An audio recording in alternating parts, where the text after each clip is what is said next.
लाओ। बच्चों देखो, इसमें जो मैं बात बता रहा था, time interval between released wave packet, ये जो डेल्टा टी है, इस डेल्टा टी को हम लोग एक नया नोटेशन दे रहे हैं, उसका नाम है टाउ। क्या नाम है? टाउ। और इस टाउ को अब हम क्या कहेंगे? कोई टाइम तो कहेंगे। तो देखो, जब ये वाला वेव पैकेट जिस तरह से निकला होगा उसी तरह से ये वाला भी वेव पैकेट निकला होगा। ठीक है। अभी हम लोगों ने क्या क्या डिस्कस किया है कि हमारा लाइट क्या है? ईएम वेव है। टॉपिक का नाम है वेव ऑप्टिक्स। और प्लैंक ने बताया कि वेव ऑप्टिक्स में क्या है? वेव नेचर है, तो वेव का मतलब है एनर्जी एसोसिएटेड होगा। तो हमें केवल एनर्जी पे ही बात करनी है। तो इस पे जो एनर्जी के लिए जो काम किया जिस साइंटिस्ट ने, उनका नाम था मैक्स प्लैंक। उन्होंने ये बताया कि जैसे मान लीजिए कि कोई आपने सोर्स ले लिया और उसकी फ्रिक्वेंसी न्यू है, तो ये वेव की फ्रिक्वेंसी है। और वेव की फ्रिक्वेंसी का मतलब है कि एक सेकंड में कितने वेव रिलीज हुआ। तो बच्चों, जैसे मान लो कि हमने ये बोला कि एक पैकेट, वेव पैकेट माने एक एनर्जी का पैकेट बाहर आया और उसके थोड़ी देर बाद दूसरा एनर्जी का पैकेट बाहर आएगा। तो लाइट क्योंकि कंटिन्यूअस फेनामेना है नहीं, रुक रुक के वेव्स आते हैं, थोड़े थोड़े टाइम पे निकल रहे हैं। और अब कितने टाइम इंटरवल बाद एक वेव के बाद दूसरा वेव आया, तो कितना टाइम इसमें लगा होगा। तो उसको मैंने एक स्पेशल सिंबल क्या ले लिया? टाउ। और time interval between released wave packet, इस टाइम इंटरवल को हम लोग क्या कहेंगे? Coherence time. कौन सी बात बोला बच्चों? Coherence time. कोहेरेंस टाइम इसे बोलते हैं। कोहेरेंस का मतलब है, कोहेरेंट का मतलब है एक जैसा, जहाँ पे भी कोई चीज़ एक ही जैसा हो, अंतर नहीं समझ आ रहा है, तो उसे हम लोग क्या कहते हैं? कोहेरेंस बोलते हैं। कोहेरेंस का मतलब यही होता है। जैसे मान लीजिए कि एक ही जैसे ड्रेस में सारे लोग चले जा रहे हैं, एक ही फिजिक है, एक ही तरह का दिख रहे हैं, तो हम वहाँ पे यही समझेंगे कि ये सब सेम टाइप का है, तो कोहेरेंट बोलेंगे, कोहेरेंस बोलेंगे। तो ये वर्ड हम लोग लेते हैं कोहेरेंस। तो यहाँ पे बच्चों जो कोहेरेंस टाइम है, उस कोहेरेंस टाइम को हम लोग क्या कहेंगे? टाउ। एक चीज़ हमने यहाँ पे ये पता किया कि कोहेरेंस टाइम हमें पता हो जाए। अब जितने भी लैंप होंगे, जितने भी सोर्स होंगे, सबके कोहेरेंस टाइम अलग अलग होंगे। कोई का कम होगा तो कोई का ज़्यादा होगा। अब जैसे हम एक एग्ज़ाम्पल यहाँ पे इस साइड में एग्ज़ाम्पल दिखाते हैं। जैसे मान लो मैंने नियॉन लैंप ले लिया। नियॉन लैंप का मतलब है कि ये मोनोक्रोमेटिक सोर्स है, इसमें सिंगल वेव है, एक ही वेवलेंथ की वेव है। तो वो नियॉन लैंप है, तो इसकी वैल्यू लगभग बच्चों आती है 10⁻⁹ सेकेंड आती है। मतलब इसमें एक पल्स के बाद दूसरा पल्स आएगा तो इतने कम टाइम में आ जाएगा। अब जैसे मान लो कि आपने एक एग्ज़ाम्पल हमने लिया, लेज़र बीम लिया, लेज़र। तो अगर सोर्स लेज़र है तो उसका जो कोहेरेंस टाइम है सबसे ज़्यादा होता है, और वो कितना होता है? 10⁻³ सेकेंड। तो कोहेरेंस टाइम अलग अलग सोर्स का अलग अलग है। एक कभी कभी क्वेश्चन में पूछ लेता है कि क्या कोहेरेंस टाइम सभी सोर्स का इक्वल है? तो यही तो डिफरेंट है, ये अलग अलग है। क्योंकि अलग अलग सोर्स है तो अलग अलग वेवलेंथ है, अलग अलग सोर्स है तो अलग अलग फ्रिक्वेंसी है, तो अलग अलग फ्रिक्वेंसी है तो टाइम तो अलग अलग हो गया ना। तो कोहेरेंस टाइम अलग अलग है। अब आपको कोहेरेंस टाइम को याद नहीं करना है, बस इतना पता होना चाहिए कि कोहेरेंस टाइम का मतलब है कि time interval between two successive wave packet. एक वेव पैकेट निकले, फिर दूसरा वेव पैकेट निकले, तो उसके बीच का जो टाइम इंटरवल है उसी को हम बोलेंगे कोहेरेंस टाइम। समझ आई? तो एक मैंने कोहेरेंस टाइम की बात करी। बच्चों, जब हम कोहेरेंस टाइम की एक बात यहाँ पे कर दिया, ये नंबर 1 यहाँ पे डाला क्योंकि हमारे लिए ज़रूरी है चीज़। अब दूसरी बात बच्चों, फिर एक चीज़ और आएगा, और वो आएगा कोहेरेंस लेंथ। क्या आएगा? Coherence length. कोहेरेंस लेंथ का मतलब है कि कोई भी वेव पैकेट 1 सेकंड में कितना दूरी चलेगा। तो कोहेरेंस लेंथ क्या है? Distance covered by wave packet in 1 second. जैसे एक पैकेट जब निकला तो वो 1 सेकंड में कुछ दूर चलेगा, और जब तक वो जाएगा तो वो दूरी हमारी जितनी भी दूरी होगी उसे हम लोग क्या समझते हैं? कोई लेंथ चलेगा, तो उसी को कहते हैं कोहेरेंस लेंथ। तो बच्चों कोहेरेंस लेंथ हमने क्या समझा?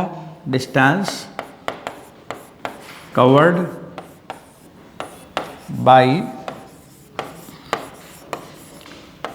Wave packet, distance covered by wave packet in 1 second. तो distance covered by wave packet in 1 second. अब जो कोहेरेंस लेंथ होगा L कोहेरेंस, तो डिस्टेंस बराबर हुआ टाइम इंटू स्पीड। अब टाउ इंटू सी हो गया। अब जैसे एक एग्जाम्पल आपको लिखना हो तो कोहेरेंस लेंथ निकालना है, मैं लिख रहा हूँ कोहेरेंस लेंथ। अब किसके लिए निकालेंगे? जैसे मैंने 2 एग्जाम्पल लिया ना, तो अगर नियॉन लैंप आपने लिया है तो नियॉन लैंप का जो फोटान होगा वो 1 सेकंड में चलेगा, और कोहेरेंस लेंथ का मतलब है कि फोटान का चलना नहीं है, 1 सेकंड में वेव पैकेट कितना चलेगा, तो फोटान तो जा ही रहा है।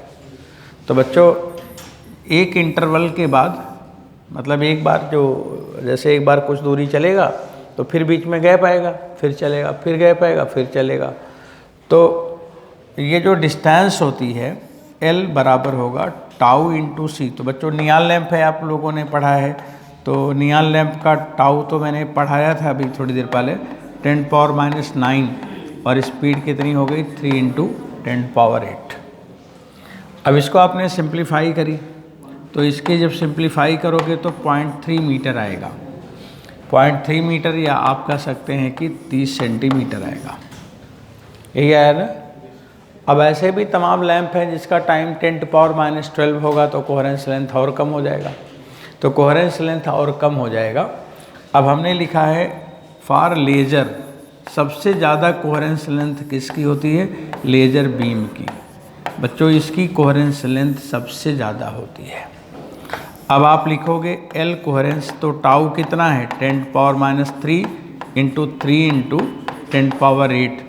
तो ये लगभग होता है 3 × 10⁵ मीटर, अप्रॉक्सीमेटली अर्थ के रेडियस के बराबर।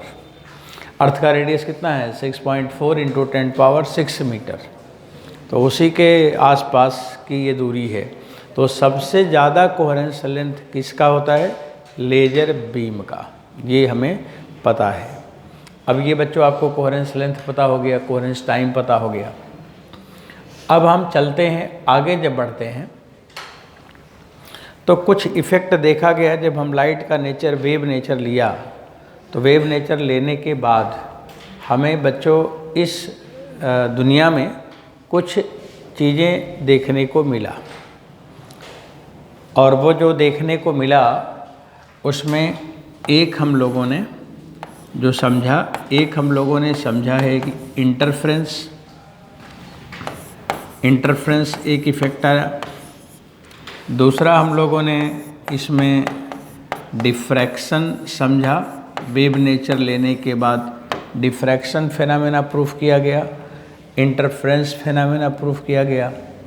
और तीसरा बच्चों पोलराइजेशन से ये पता चला कि ये वेव 2 नेचर में है, मतलब ये जो वेव है उसमें 2 वेव है, 2 कंपोनेंट है, एक इलेक्ट्रिक वेक्टर और एक मैग्नेटिक वेक्टर। उन दोनों को अलग कर दिया हम लोगों ने, दोनों को अलग अलग कर दिया, तो उसी को क्या बोलते हैं? पोलराइजेशन। तो आपके सिलेबस में ये 3 टॉपिक है, इंटरफ्रेंस, डिफ्रैक्शन और पोलराइजेशन फॉर वेव नेचर। तो बच्चों अब यही 3 आपको पढ़ने हैं।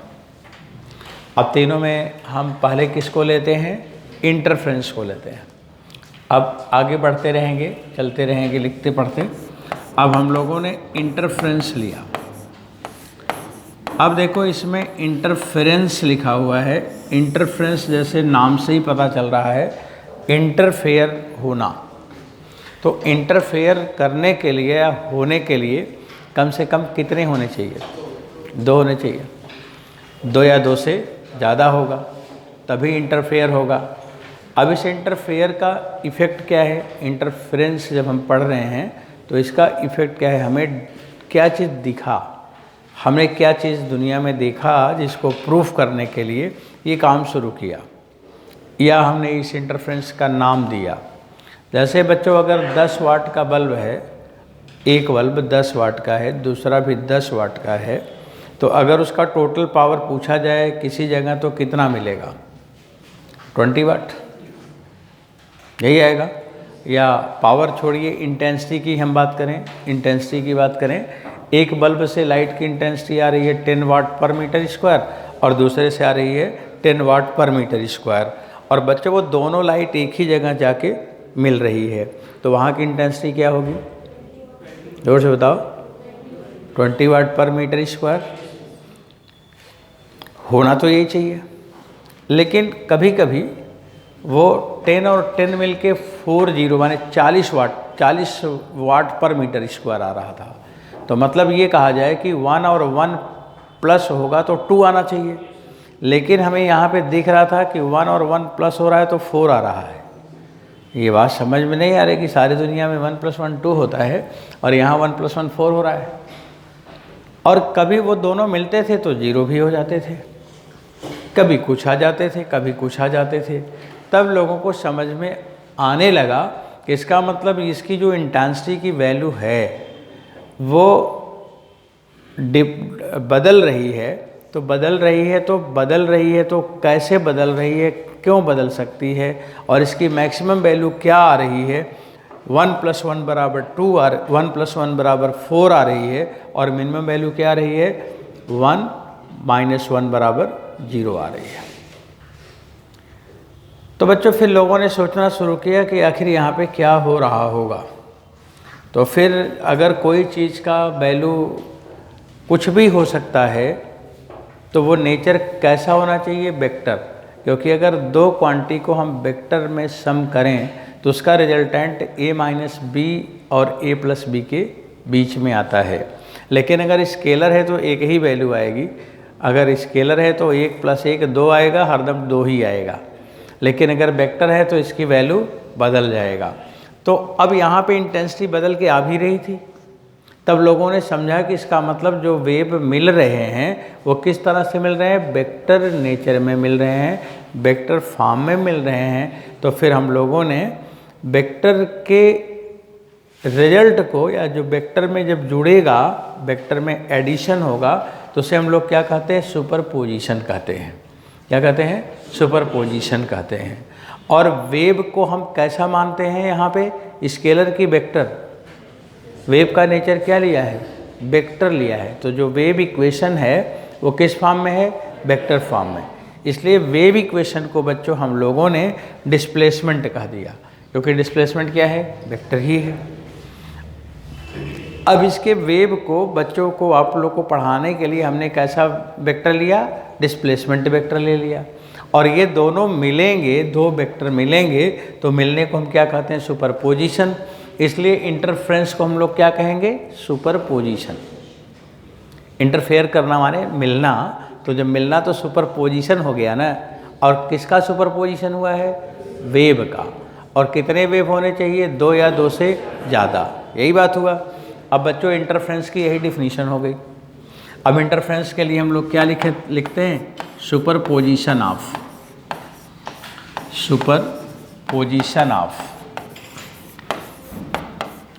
2 are more than 2 वेव।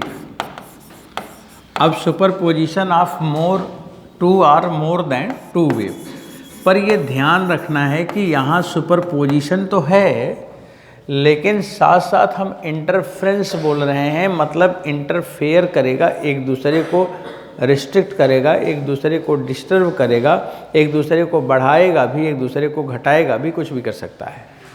बढ़ा भी सकता है और घटा भी सकता है। अब बच्चों सवाल ये आता है कि इंटरफ्रेंस कब होगा? इंटरफ्रेंस होने का कैसे होगा या होने के लिए क्या ज़रूरी है। जैसे मान लीजिए कि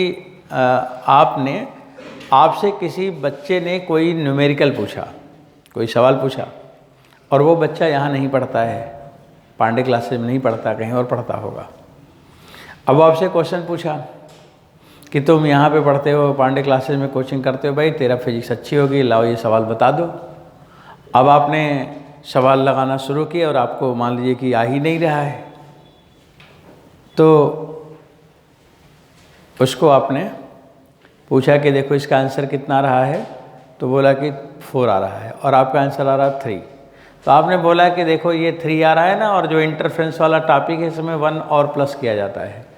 बोलेगा हाँ, मतलब आंसर तो 3 आ रहा है और 1 और प्लस किया जाता है। आपने कहा हाँ 1 और प्लस कर दो 4 हो जाएगा, आंसर तो आ ही गया। तो बोला ये 1 प्लस क्यों कर रहे हो? तो आप बोलोगे कि हमारे सर बताए थे कि इंटरफ्रेंस वाले सवाल में 1 प्लस कर दिया करो। अब वो सोचेगा कि जो तुम्हारे सर बताए होंगे तो सही होगा, चलो हम भी याद कर लेते हैं कि इंटरफ्रेंस में 1 प्लस कर देंगे, डिफ्रैक्शन में कुछ और प्लस कर देंगे। हाँ, तो अब वो आपकी बात मान लिया तो इंटरफ्रेंस नहीं हुआ। लेकिन अगर कोई वही बच्चा यहाँ पढ़ा होता तो तुरंत वो बोलता है कि मैं भी तो क्लास में था, कब बताए थे बताओ, कहाँ बताए थे, नोट्स दिखाओ, कहाँ लिखवाए थे। तब वो इंटरफेयर कौन किया? जो पहला वाला था वो उसने इंटरफेयर किया कि दूसरा वाला? दूसरा वाला क्यों इंटरफेयर किया? क्योंकि वो भी वहीं पढ़ा था। तो इंटरफेयर होने के लिए क्या होना चाहिए? वेव 2 हों या 2 से ज़्यादा, लेकिन वो दोनों या 2 से ज़्यादा वेव अलग अलग सोर्स के नहीं होने चाहिए, बल्कि कहाँ होने चाहिए, कैसे होने चाहिए? सेम सोर्स के होने चाहिए। तो इंटरफ्रेंस होने के लिए क्या ज़रूरी है? वेव तो अलग अलग हों ठीक है, लेकिन वो एक ही सोर्स के वेव होने चाहिए। इसलिए बच्चों इसके आगे लिखेंगे आप, सुपरपोजिशन ऑफ 2 और more than 2 wave of same source. क्या लिखेंगे? 2 wave of same source are. अब देखो आर भी लिख दिया, सेम सोर्स, या ऑब्लिक भी कह सकते हैं, ऑब्लिक भी लिखा जा सकता है, ऐसे लिख दो, दोनों बातें हैं, आर भी लिख सकते हैं ऐसे। Same source are coherent source. तो बच्चों हमें ज़्यादा ठीक यही लग रहा है कि आर लिख दो, are coherent source, coherent source. अब एक ही सोर्स के हो और या तो फिर कोहेरेंट सोर्स हो। अब एक ही सोर्स का हो तो ज़्यादा अच्छा है, और या तो फिर कैसा हो? कोहेरेंट सोर्स का हो। अब बच्चों एक ही सोर्स के सारे वेव पाना थोड़ा मुश्किल है। सब जैसे मान लीजिए अगर कोई भी, मान लीजिए कि मेरे से ही पढ़ने के लिए अगर पूरे कंट्री का बच्चा चाहे कि मैं ही उसको पढ़ा दूं, तो ये संभव नहीं है। सारे बच्चों को मैं कैसे क्लासरूम में बैठा के पढ़ा लूँगा? तब उसके लिए हमने क्या बना दिया? Coherent source. अब देखो ये जो क्लास चल रही है कोहेरेंट सोर्स है।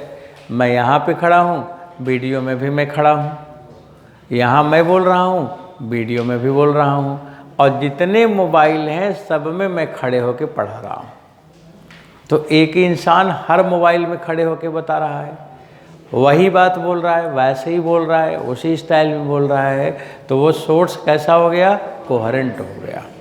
तो कोहेरेंट सोर्स का ये पहचान हो गया। अब जैसे मैं बोल रहा हूँ तो मैं तो सोर्स हूँ, मैं बोल ही रहा हूँ, लेकिन आप जितने भी स्पीकर में देखोगे मेरी ही आवाज़, मेरी ही फ्रिक्वेंसी की बातें आपको सुनाई दे रही है। तो सारा सोर्स क्या हुआ? कोहेरेंट। क्योंकि आप मेरी बात नहीं सुन पा रहे हैं, इस समय आप स्पीकर की ही बात सुन पा रहे हैं। अगर हम बंद कर दें तो हम इतना स्लो बोलते हैं कि आप सुन ही नहीं पाएंगे। तो इसका मतलब आपको कोहेरेंट सोर्स समझ में आ गया। तो कोहेरेंट सोर्स का मतलब क्या हुआ कि जो मेन सोर्स है वैसे ही हो, और किसी भी सोर्स की प्रॉपर्टी क्या होती है? उसकी फ्रेक्वेंसी। क्या प्रॉपर्टी होती है? फ्रेक्वेंसी होती है। और भी क्या होती है मैं लिख देता हूँ। तो बच्चों मैंने लिखा 2 wave of same source are coherent source, right. इतनी बात समझ में आ गई। अब बच्चों सवाल आता है कि कोहेरेंट सोर्स हम कैसे बनाएंगे। तो कोहेरेंट सोर्स के लिए क्या ज़रूरी है, मतलब कैसे जानेंगे कि कोहेरेंट सोर्स है। तो बच्चों कोहेरेंट सोर्स के लिए हम लोग पहले नंबर पर लिखते हैं फ्रीक्वेंसी मस्ट बी कांस्टेंट। मतलब कोहेरेंट का मतलब ये हुआ ना कि अलग अलग हो गया ना, वो कई बट गए, एक ही जैसे हैं, तो इसका मतलब उसकी प्रॉपर्टी में क्या आएगा, फ्रीक्वेंसी बदलना नहीं चाहिए। तो बच्चों यहाँ पे मैं लिखूँगा फ्रीक्वेंसी मस्ट बी कांस्टेंट। तो कोहेरेंट सोर्स की ये प्रॉपर्टी है कि फ्रीक्वेंसी कांस्टेंट होनी चाहिए, फ्रीक्वेंसी बदलनी नहीं चाहिए। सबसे बच्चों इम्पॉर्टेंट बात यही है। अगर हमने 2 सोर्स ले लिया, 3 सोर्स ले लिया, तो फ्रीक्वेंसी ω1 बराबर ω2 बराबर ω3 बराबर जितने भी सोर्स आप ले लो सबकी फ्रीक्वेंसी होनी चाहिए बराबर ωn बराबर ω। तो बच्चों ये सबसे इम्पॉर्टेंट बात है कि फ्रीक्वेंसी नहीं बदल रही है।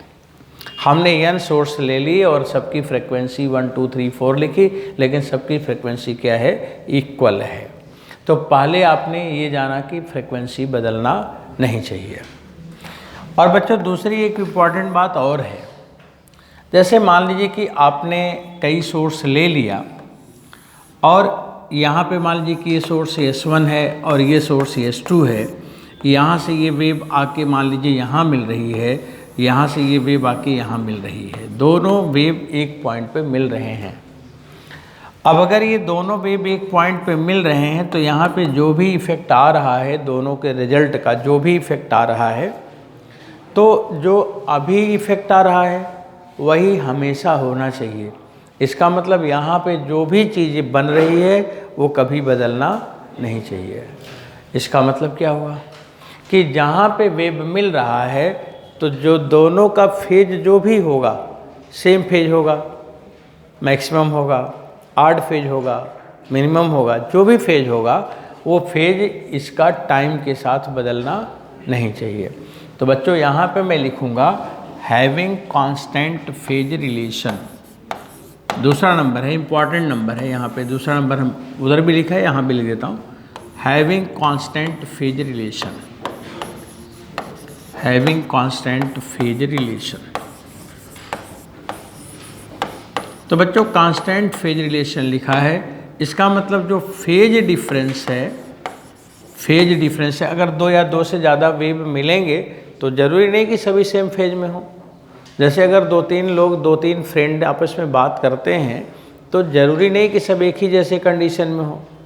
कोई किसी कंडीशन में होगा तो कोई बोलना ही नहीं चाह रहा होगा, तो दूसरा बोलेगा तो क्यों नहीं बोल रहा, तो भी बोल, तो तब वो भी बोलेगा। इसका मतलब उसका मन नहीं कर रहा था, उसका अलग फेज था। तीसरा वाला होगा कि वो मान लो हो सकता है आपसे लड़ाई कर ले, क्यों मेरे को बोलने के लिए बोल रहा है। तो सबके फेज क्या है, अलग अलग है, लेकिन यहाँ पे क्या होगा, सबका फेज एक सा होगा। जो डिफरेंस होगा वही हमेशा होगा, जो अंतर बना वो हरदम बना रहेगा। तो बच्चों मैंने लिखा कि हैविंग कांस्टेंट फेज रिलेशन, मतलब ये हुआ बच्चा लोग कि जो फेज डिफरेंस है वो phi should not be function of time, time पे डिपेंड ना करे, तो उसको हम लोग कहते हैं कांस्टेंट फेज रिलेशन। तो 2 बात इम्पॉर्टेंट बात है, समझ लो। सबसे इम्पॉर्टेंट बात है कि फेज रिलेशन ना बदले और फ्रीक्वेंसी ना बदले। अगर वो कोहेरेंट सोर्स है तो ये 2 प्रॉपर्टी जरूर होगा। बच्चों तीसरी प्रॉपर्टी एक हम लोग और लिख लेते हैं।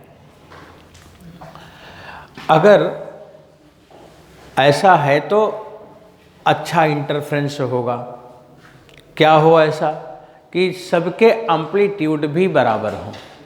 अगर सबके एम्पलीट्यूड भी बराबर हैं तो वहाँ पे हमें कैसा इंटरफ्रेंस मिलेगा, गुड इंटरफ्रेंस, अच्छा इंटरफ्रेंस मिलेगा। तो तीसरे नंबर पे लिखेंगे for good interference, for good interference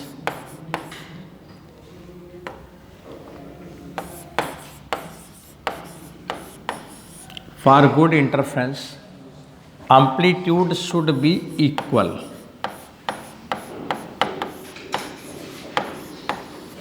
amplitude should be equal. बच्चों अगर है इक्वल तो अच्छा है, और अगर एम्पलीट्यूड इक्वल नहीं भी है ना तो भी इंटरफ्रेंस होगा।